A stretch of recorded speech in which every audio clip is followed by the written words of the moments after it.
All right, so I'm gonna do a little story time on how I acquired this bike, the problems with the bike when I got it, why I haven't gotten to ride the bike but a couple times, and even then I don't get to ride it to its full potential at all because nothing works. It runs good. It does run good. That got that figured out. But so a while back, I was not in the market for a bike, but I think Robert and Tyler had seen this bike for sale. So I decided, whatever. It was a good deal. I can't remember what it cost. It was a good deal, and it had the Westby wheels that came off of their bike. It's got a, I can't remember what brand, triple tree, adjustable upper and lower triple tree clamps. You know, already had rear sets, already had a full exhaust, already had body work. Already had one of their exhausts that came off of their bike. It's got Olin's front carts. I think it had a stock rear, but I put I had the stock rear, and I put the K-Tech DDS Pro. I don't remember which model it is. Not the top model. Tyler's got the top model. I have like the one below it. We bought them from the same guy. So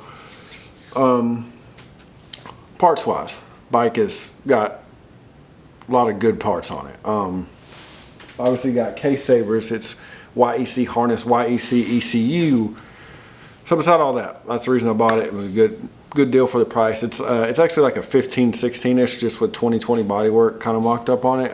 Actually fixed really good. It's got a couple small adjustments you got to do to make that work, but it's nice. Fits good. So the guy I bought the bike from, or that I met to buy the bike, wasn't his bike, apparently.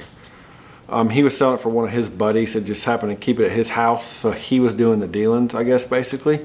But it wasn't actually his, and the guy just wasn't going to show up every time somebody came or whatever. So he was kind of the in-between man, which is whatever, fine. His name's Corey. Cool guy, nothing wrong with Corey. So apparently the guy that originally, or that did own this bike, Chuck, this is the story I understand. I could be wrong. This is what I was told. Chuck had owed him some money for a job he did. Not in a bad way, just owed him for something. So he put this bike together with all Westby's old spare parts. That's why it's got, you know, the wheels on it and their exhaust that came off of their bike, and their body work that came off of their bike, and stuff like that. And that's why, you know, it come with all that stuff. Just kind of threw it together, which is, it's still a solid bike. Like the ECU and wire harness, all that stuff looks brand new. When I first took the bike out, I can't remember, might have been NC bike for the CR day, but I noticed it didn't seem like they like trying to take off. You couldn't hardly take off. It was just rah, rah, rah, rah. Long story short, I realized the super bike plug was in for some reason still. Don't know why. If anybody knows, the super bike plug is for more advanced timing, having different cams, basically a belt motor, blah blah blah, all that stuff. So long story short, I took it out. Ran way better after that. When the plug's in, it runs super rich. Like it'll burn your eyes with how much fuel it dumps. Got that figured out. But I think, I don't know if it was there or Road Atlanta later on, I figured out that, mind you, the electronics wouldn't work. So wheelie control at Road Atlanta is kind of necessary on a big bike. Yes, you can ride without it, but when you have a bike that's supposed to have it, it's kind of a hassle, you know? So, and I realized the slide control light is flashing on and off. And even in the straightaway, like you shouldn't have slide control going off in straightaway. So, let me back up a little bit. So when I bought this bike, Chuck actually also shared the guy's post and was like, hey, I put this bike together. Basically, if anybody has any questions, you know, I basically know the bike, hit me up, ask me questions. So I buy the bike. I realize the electronics aren't working how they should. The wheelie control's not working. Slide control, I can slide it out of the corner and it's not doing anything. This is with the settings on. Mind you, I have another R1 that's the same bike, and I know how the settings work. The settings are all on. Wheelie control's on. Everything's on. It's not working. Like I could wheelie it to the moon 12 o'clock and coming out of 5 and stuff, doesn't work at all. No matter what settings I had it on or anything. So I hit up Chuck Giacchetto that worked for Westby, And I was like, hey man, none of this stuff is working. And he proceeds to tell me that, did I go into the ECU? Now, I don't know if he meant, did I go into it like flashing it, the YEC stuff? I don't know why he thought a regular person would do that. Like, I'm not a pro rider, I'm just a normal dude. Or he meant like in the settings in the dash, which, yeah, I already have an R1. I know how all those settings work. They're on, obviously. And I was like, what do you mean go into the ECU? He's like, I suggest you read up on it. It's a lot. I'm like, I can post the screenshots if, you know, if somebody didn't believe me, I ain't got no reason to lie. But, so basically he was no help. The help he posted and said he would help, he didn't at all, actually. He just kind of made it seem like I just didn't know what I was doing with the settings, which is not true. I literally have another bike just like it with YEC, harness, ECU, settings are all the same type thing. So it's not like I don't know how to work the bike. So I just kind of just let that be and just let it go or whatever. It's kind of annoying, but later to come to find out that that's just who he is. It is what I'm gonna call it how it is. I've had multiple people tell me that that's just how he is. He may say he's gonna help you, and he might hit you back once or twice, you know, message you back or whatever, and then you just won't hear anything from him again at all. That's just, apparently that's just his character, and he's not very helpful. He just, I don't know personally if he's a good person. I'm just telling you my experience. He wasn't helpful at all like he said he would be. It is what it is. I don't have no loyalty to him or anybody he's affiliated with. So I'm gonna tell the story how it is. Now granted, the bike is well put together, like all really good parts. It was really clean. Like, I have no problems with that. Now let's get to the part where the electronics don't work, and they haven't worked. I'm past the Chuck to no help. It is what it is. You know, you buy a used bike, I guess he doesn't have to help me. You know, technically doesn't have to help me, sure. Would it be nice when you say you're gonna help somebody? Absolutely. But I'm over that. It's whatever. I just want the bike to run so I can actually ride it, and actually ride it like I get to ride my other R1, you know. So in that, as you can see here, this is a stock wheel. I have on the other side over there, you can see the back one. It's an orange wheel. It's an Oz wheel. The Oz wheels are the wheels they use on the Westby bikes when they were around, which still pisses me off. Westby's gone. That was good times. So it had I have the front one sitting over there. So with these wheels, I should have done this a long time ago. I take fault for that. I should have done this. Oh, and by the way, the guy that I guess technically owned the bike that I bought it from, I don't think he was a really fast-paced rider. I think he was like, from what I understand, like a mediocre ride sometimes type of guy. So to him, it probably didn't make a difference. And I think he only took it to like Jennings. So probably not wheeling if he's already not a really fast rider. This isn't a dig on him. I don't know him personally, but I don't think he was a fast rider anyway. So he's probably also not sliding or anything like that. So I don't think he ever knew probably that didn't work. And I don't recall, I don't even think the quick shifter worked at all. I don't remember. I could be wrong about that. It's been so long now, so many months back, I can't even remember. But maybe it did, maybe it didn't. So back to the electronics part with that. Trying to cut this down, but long story short, on the regular R1, not the whoops, kick the camera. On the regular R1, not the R1M, you have a certain space that you can have the sensor and that you can have the ABS ring to be able to reach and read. There's a gap there. The maximum gap you can have is 1.7 millimeters. I can't remember the minimum. Maybe I'll throw it up on the screen for the regular R1. I'll take a picture and I'll throw it up there. But the max is 1.7. I had feeler gauges, stacked them up to 1.7 millimeters.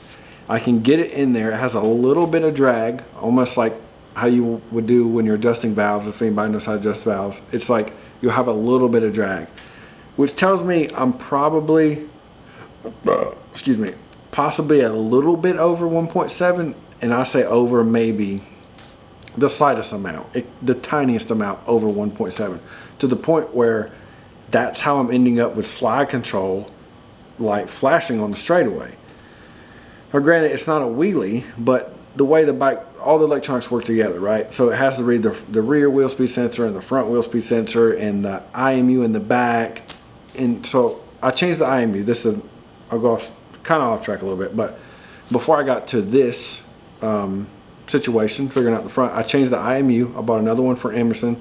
I also switched the one from my old bike and put the IMU in it. I also took my YEC ECU off of my old bike, which, by the way, I haven't ran it yet, but it does run. I haven't ridden it yet. And I put it on this bike, and it did the same thing. Nothing still worked. So I'm like, okay, well, it's not that. Something else is wrong. You know, and then I got to checking all the plugs. Maybe he plugged up something wrong. Everybody makes mistakes. Regardless of who you are, everybody fucks up, right? I'm going through the bike. I'm like, I don't see anything. I mean, it's kind of hard to do anyway, honestly, but I don't see anything. And everything looks super clean. The wirings run super clean. It looks brand new. I have no qualms about the way he put it together. It's well put together bike. But with these, with the other wheels sitting over there, with the Westby wheels, they ran Superbike forks, which are really different than stock forks with cartridges in them. They're stock size, right? I mean, that's a stock tube, basically. You just have Öhlins, carts, K-Tech, whatever. So they had to make certain spacers for said wheels to fit the actual Superbike forks. I'm sure they had to make special ones. I believe they probably did anyway. They may sell some. Long story short on that, the wheel spacers I have on this front wheel, by the way, I think the rear's fine, but the front wheel is two different colors that look slightly different. And I'm at 1.7 or a tad bit over, possibly 1.7 millimeters on the gap. And that's probably the problem, because I can't find anything else that would be the problem. The rear, I haven't measured it, but visually it looks the same as my old bike, which is stock wheels and just a regular bike.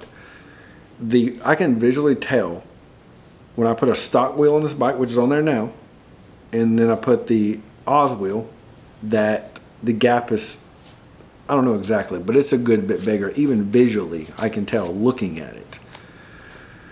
Granted, I want to get to test this theory out, unless I go to a parking lot and maybe try to wheelie it or power wheelie it. I'm not going to slide in the parking lot, but I'll possibly take it before Homestead and try to do some wheelies maybe in a industrial parking lot. Possibly that's really my only option, unless I just decide I'm going to go to Jennings. And if I go to Jennings and my bike doesn't work correctly, that's going to piss me off anyway. So I'd rather not make a trip for the bike not to work.